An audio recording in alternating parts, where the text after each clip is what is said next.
In 2147, the survey ship Asterion discovered a planet that was not supposed to exist. It had no name, no colonial record, no mining license, no military beacon, no trace in any navigation archive, only a cold gray sphere, drifting alone at the edge of a dead system.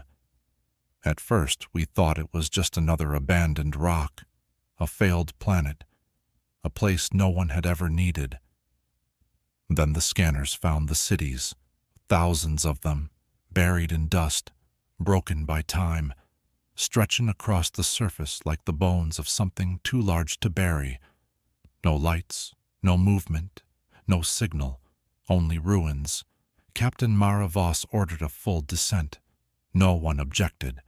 That was our first mistake, because dead worlds do not usually wait for visitors. This one did. The landing zone was 12 kilometers from the nearest city. We chose distance for safety. That was what the protocol said. But distance meant nothing there. The city was too large. Even from the landing site, we could see its towers rising through the dust. Not like alien spires, not like hive structures, not like anything we had expected. They looked familiar, too familiar. Straight walls, broken windows, elevated roads, collapsed bridges, buildings shaped for hands, doors, stairs, vehicles, human proportions, human logic, human mistakes. Dr. Elias Cade was the first to say it aloud. This was built by people. No one answered him, because every person on that landing team was thinking the same thing. But the oldest confirmed human settlement outside Earth was less than 2,000 years old. These ruins were older than the mountains around them. When we entered the city, the dust moved ahead of us, not blown by wind. There was no wind. It moved as if something inside the streets had taken a breath. We entered the first intact building at 1426 ship time. The structure looked like an archive. At least that was the closest word we had.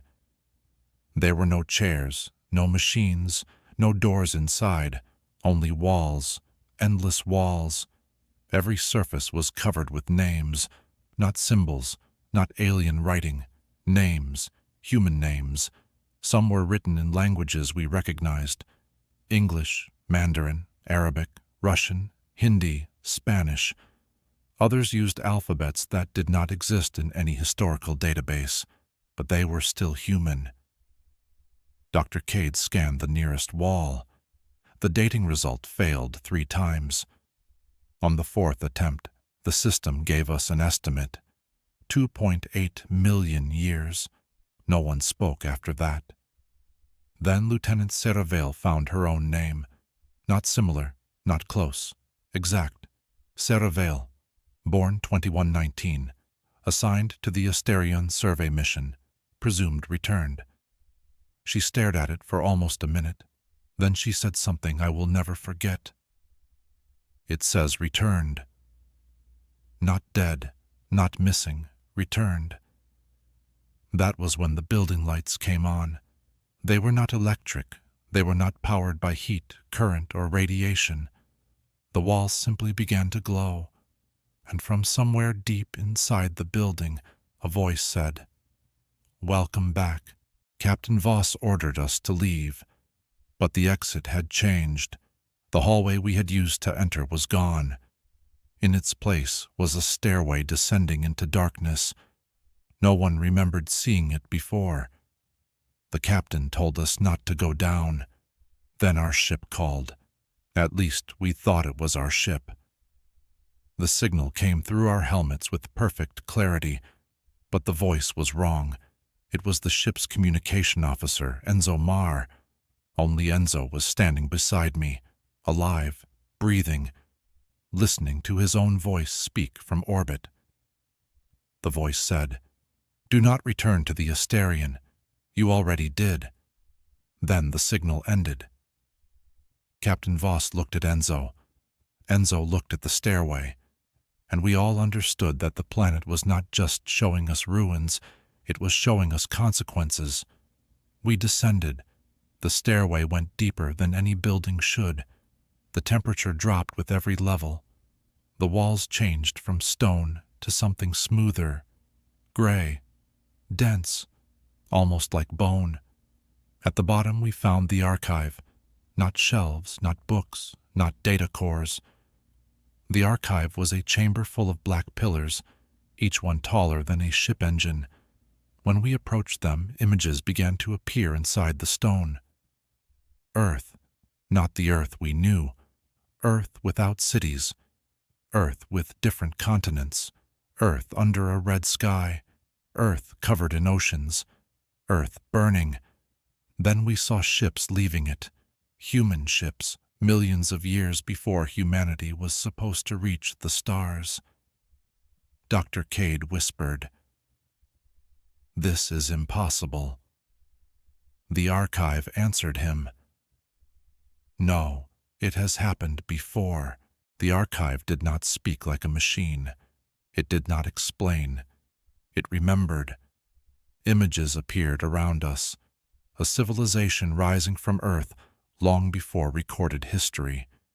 Cities beneath old oceans, orbital rings around planets that no longer had rings. Ships crossing distances we still needed engines to survive. Humans, not ancestors. Not aliens wearing human faces. Humans. They had built empires across hundreds of worlds. They had mapped dead stars. They had opened gates inside black holes. They had learned to move consciousness from body to body. And then they found this planet. Or perhaps this planet found them. The archive showed us their arrival, their first landing, their first city, their first mistake. They thought the planet was empty. They thought the ruins belonged to someone else. They thought discovery meant ownership. Then the planet began to remember them. At first it was harmless, names appearing in walls, dreams shared between crew members, voices coming through dead equipment. Then people began seeing memories that were not theirs, births, deaths, wars, homes they had never known, children they had never had. The planet did not kill them. That would have been merciful. It copied them, every thought, every fear, every regret, every version of who they might have become, and when it was done, it sent them away, back to Earth, back to the beginning. Dr. Cade stopped breathing for a moment, then he said, "This is not a planet." No, it was not. It was a memory, large enough to have gravity. When we returned to the surface, the city had changed. Lights glowed in windows that had been dark for millions of years. Dust moved through the streets in organized streams. Broken towers unfolded slowly, like old hands remembering how to open. There were sounds now, not wind, voices, thousands of them, whispers from empty buildings, footsteps in streets where no one walked, machines starting beneath the ground. The city was not rebuilding itself, it was remembering itself, and with every memory, it became less dead. Lieutenant Vale began hearing her mother's voice. Enzo heard his son. Dr. Cade heard himself, older, speaking from somewhere inside the ruins. I heard nothing. At first I thought that meant I was safe. Then I heard my own voice, not through my helmet, not from the city, from inside my mouth. I spoke without choosing to. I said, "We came back too early." Captain Voss turned to me. Her face was pale inside the visor. She asked what I meant. I did not know. Then the ground opened in the square ahead of us. Not violently, not like an earthquake. The street split with perfect precision. A path descended beneath the city, lined with statues. Human statues. Some wore ancient armor. Some wore pressure suits. Some wore clothes from centuries that had not happened yet. At the end of the path stood one statue larger than the rest. It had no face, but on its chest was the name of our ship, Asterion, and beneath it, returned crew 6. There were only 5 of us on the surface team. We contacted the Asterion. No response, only an open channel, breathing, not heavy, not monstrous, almost calm. Captain Voss ordered an emergency return. The shuttle accepted the command, then rejected it. The system displayed a message none of us had entered. Crew manifest incomplete. We checked our suit records. 5 life signs. Captain Mara Voss, Dr. Elias Cade, Lieutenant Sarah Vale, Enzo Marr, and me, 5. But the shuttle insisted there were 6. The 6th signal was coming from inside the city, not from a body, from everywhere. Then the planet sent us an image, a person standing in the square behind us, wearing an Asterion mission suit. Helmet cracked, face hidden, one hand raised as if asking us not to leave. The timestamp on the image was impossible. It was dated 9 hours in the future. Dr. Cade began laughing, quietly at first, then harder. Captain Voss ordered Anna to sedate him, but we had no Anna on the team. There had never been an Anna. And yet, for one terrible second, all of us remembered her. Her voice, her face, her place on the shuttle, her hand on the medical scanner. Then the memory vanished.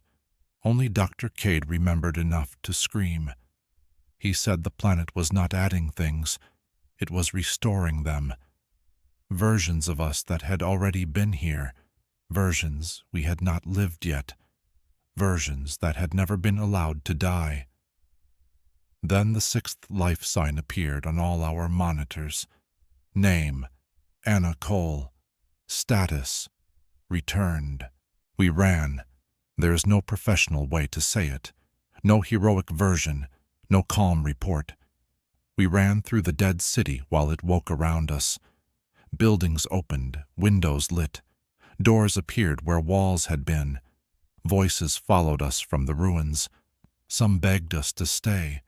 Some begged us to leave. Some spoke in our own voices. The shuttle stood where we had left it, but there was someone already inside. We could see the silhouette through the cockpit glass, a figure in a mission suit. Helmet cracked, one hand resting on the controls. Captain Voss raised a weapon. The figure turned. There was no face inside the helmet, only dust. Then every communication channel opened at once. The Asterion, the shuttle, our suits, the city, the archive beneath us, all transmitting the same message, not in words, in memory. We saw ourselves leaving the planet. We saw ourselves returning to the ship. We saw the Asterion entering orbit. We saw Earth receiving our report. We saw the coordinates being added to the archive.